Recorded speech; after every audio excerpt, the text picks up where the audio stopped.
morning, everyone. I'll call the meeting to order. We're here on this 2/25/25. I thought we'd have Rick Cummings sing a few bars of the song "In the Year 2525." Yes. This man is still alive. There you go. That's enough. All right. But he might do it. All right. Thank you, everyone, for being here. We've got a busy day ahead.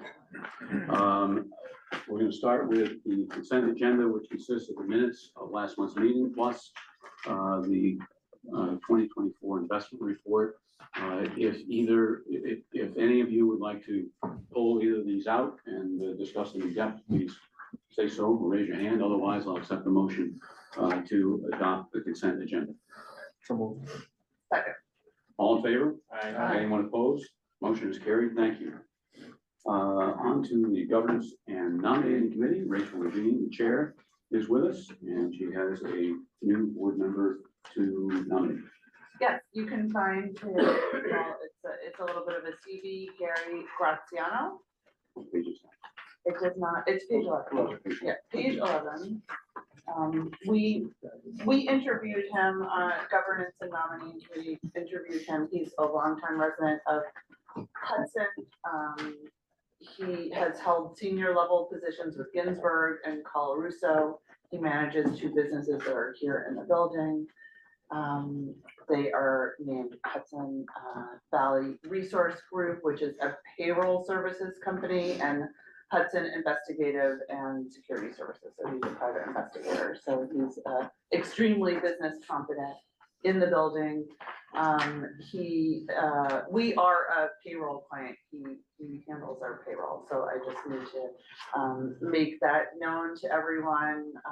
If you have a question or if you feel there's a conflict of interest, now is the time to bring it up. We've gone through this with Andy.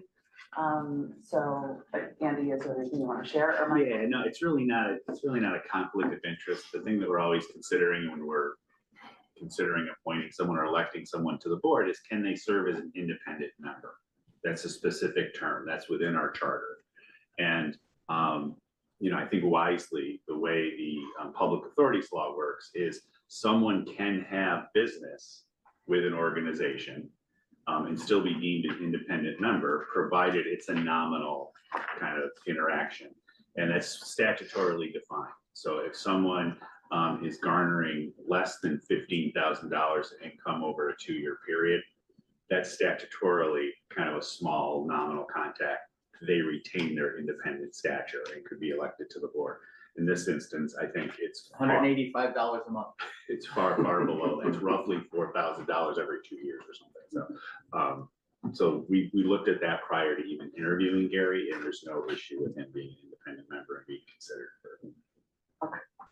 Obviously, should the payroll service come up in the future, he'd recuse himself from that vote. But the mere fact that he's doing that does not impair his ability to serve. Doesn't have to recuse himself from any compensation discussions, knowing that we're going through a search and. No, because Mike's they're just contract processing. They're not, you know, they're giving what we send them. It would really only be kind of a discussion if we were going to consider getting quotes or changing our payroll service, obviously. Yeah. Recuse himself there. Okay. And Mike, thank you. That was a referral from you, I think. He is very impressive in his experience, and we love that he's here in the building because it wouldn't be an issue with him coming to meetings. And he's also willing to come a couple times a month, we asked him. So we're a little lean on some of our committees. So we think that Gary is very qualified, and we were recommending him that the board elect him as a new board member. So I think we're gonna do that this meeting, right? Yes, to do that. So I would need a motion, I guess, to approve Gary as a board member. I think Gary would be an excellent candidate. I would make a motion. Thank you. And second. Thank you, Mike. All those in favor? Aye. Anyone opposed? So carried. Thank you so much. Anything else from the committee? That was, I think that's yeah. We had a good meeting, but I don't think there's anything to report on. In addition to the work experience listed on a page here for Gary Graziano, told me last week that he, early in his career, worked for a bank, People's Bank, which had a branch on Fairview Avenue. So some of you more seasoned veterans will recall that, John Grandetti and everybody else. And he's involved in loan processing. I wonder if the loan committee would be the right fit for Gary. So we'll talk to Ken Leggett, the chair of that committee. Perhaps that's where he'll land. If I might just add to that, Jim, I've known Gary for almost 40 years. His knowledge of not only that, but people skills, PR, and working with clients, he has a vast knowledge across the board. Mhm. I think anywhere where you put him, I think he'll bring a lot to the table. Good. Thanks for the initiative, Mike. I appreciate it. Good. Let's see, on to the loan committee. And first. Sorry, Jim, was there anything on executive search? Oh, no update on the search. committee. We bet. The We search found committee him, met, killer. and we're working through job description. Yeah. So it was something that happened, just nothing to report yet. I just saw it on the agenda. Thank you for pointing it out. Now on to the loan committee, and Martha, do you want to talk about the loan portfolio? Yes, I love it. Thank you, Jim. Loan client A, this is on page 12 in your packet. Loan client A is a restaurant that I think they're going to be on this report for the duration of their loan. We did the CEDC payment in January, but nothing since. Loan client B is new to this report, and we reached out to her as recently as yesterday, and we're hoping for a call back today. Loan client C continues to make monthly payments. We're not terribly concerned about that. And loan client D, as you may know, is out of business, hoping to sell their assets, and we're hoping to be repaid when that happens. I spoke to the client in January and we had no update. Are there any questions? Thank you. Motion to accept the portfolio dashboard. So moved. All those in favor? Anyone opposed? Motion carried. Thank you. And we have a loan application. Good morning, everyone. This is page 13 in your packet. This is Michael Hunter Incorporated, a retail fine art and apparel store here in Hudson. The request of us was a $30,000 loan that we split between our two loan funds, 72-month term. Total monthly payment being $522.34. Our interest rate of 7.75%. Purpose of the loan: a debt consolidation, inventory purchase, and working capital. And our collateral being a lien on the business assets, as well as, of course, the personal guarantee of the principal. This is Michael Hunter Incorporated here in Hudson. Thank you. Thanks, Steve. Any questions or discussion about this? I just seen that the financials were pretty weak to me. I don't know, but you know, you guys do a great job. So if you're proving especially when it was, I think, didn't they say he had 35,000 in personal debt that needed to be consolidated? Well, it's, we can't do anything with personal debt, so it's only business debt that we're paying off a higher interest credit card. Mhm. Yeah, the financials are weak. He closed his second store. He has a plan going forward. He developed financial projections that look reasonable to us. And he'll hopefully continue to work with our technical assistance provider. So yeah, it's a risk as most of our loans are, but he has years and years of experience, so we feel fairly confident. Okay, good. Thanks. Other questions and comments? Is there a motion?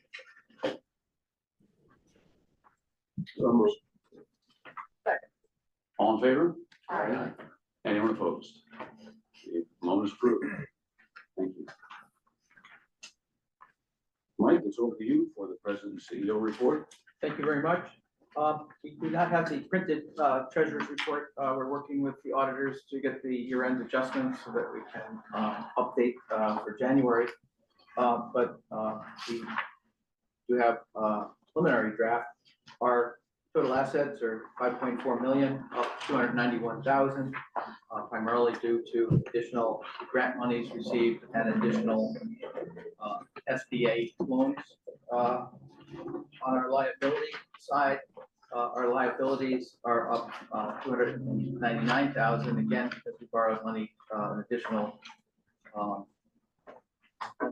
from the SBA. And our net equity is down $7,000.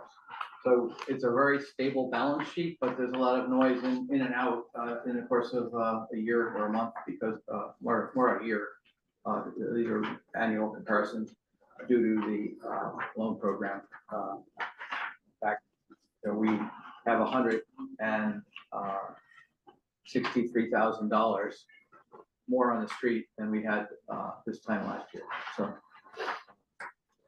on the P&L, we had income of 99,862 versus 99,791, so we were $70 off on our income budget for the 1 month. Our expenses were $1,500 higher, and that's somewhat due to timing because you pay annual membership dues and things first part of the year, and if you don't allocate the budget exactly as to how that flows, you're going to have that variance. We did have a positive net income of negative 4,000 against negative income of 5,800, so we're $1,500 ahead. Again, 1 month doesn't make a year, but Kat and I are tweaking the budget so that the timing of payments is a little better. We're not changing the total, but we're trying to take out the highs and lows that will result from anticipated payments, both on the income side and the expense side. That's the treasurer's report, Mr. Chairman. All right. And as far as activities? For our activities, Jim and I have been working on a venue for the annual meeting, and we hope to have an answer on that by the end of this week.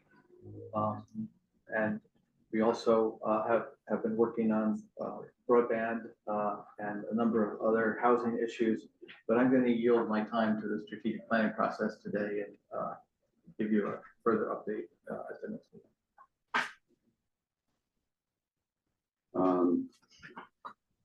We do have a couple of minutes. I just wanted to ask about the growing concerns about federal funding sources and how that might. We have been monitoring that carefully. Yesterday, the SBA laid off 720 people.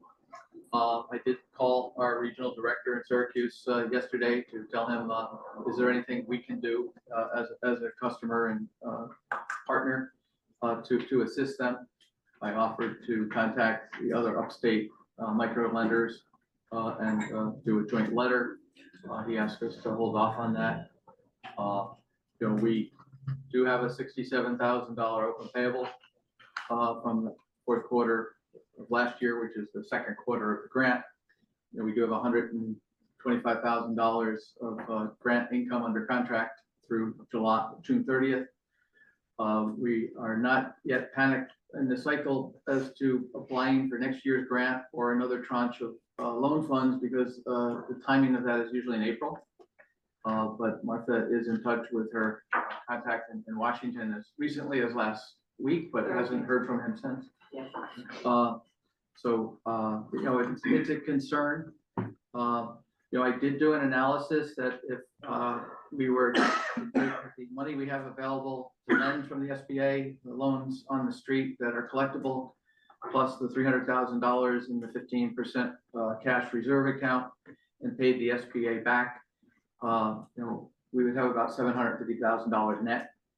So if the loan program does close, we would put that money into the CEDC account, and we would have a $2.5 million loan balance in the CEDC account. So, obviously, there would be other revenue issues without the $250,000 plus annual grant, but I don't see any issue getting through the full year based on assuming they pay us for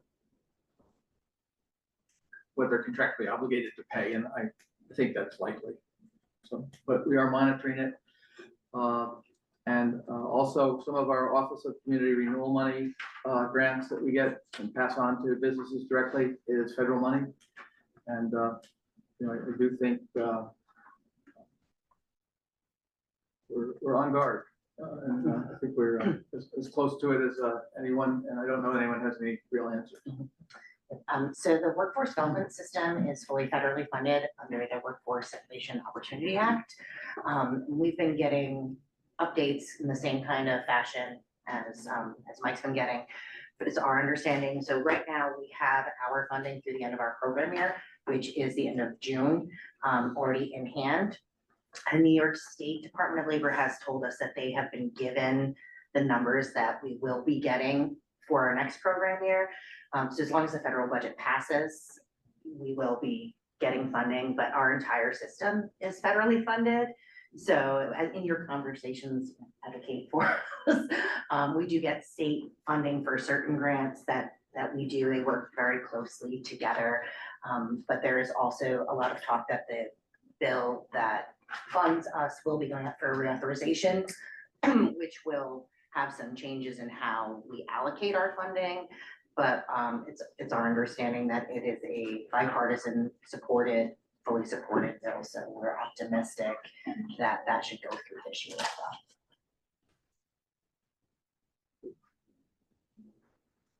well. Okay, let's see. Are there any members of the public tuning in who would care to say hello or ask questions or make a comment? If there are none. Upcoming meetings for next month, the executive committee meets on Tuesday, March 5th. The audit committee, March 12th. That's a change. Originally it was March 18th. It's now March 12th for the audit committee. Loan committee, March 17th. The board meeting will be March 25th. And remember that the annual meeting will be held on Tuesday, April 29th, and that will be a 7:30 a.m. start on the annual meeting. Before we close the business meeting, and anyone with comments, questions, anything at all before we get on to the strategic planning segment? I just note that I have 8:30 as an appointment time for the annual meeting from, is it Lisa Sunday? It's just please. Okay, yeah, so, We can resend it at 7:30. yeah, just some. 7:30 to 9:15 generally. Good. Is there a motion to adjourn? Motion. Second. All in favor? Aye. Anyone opposed? All right.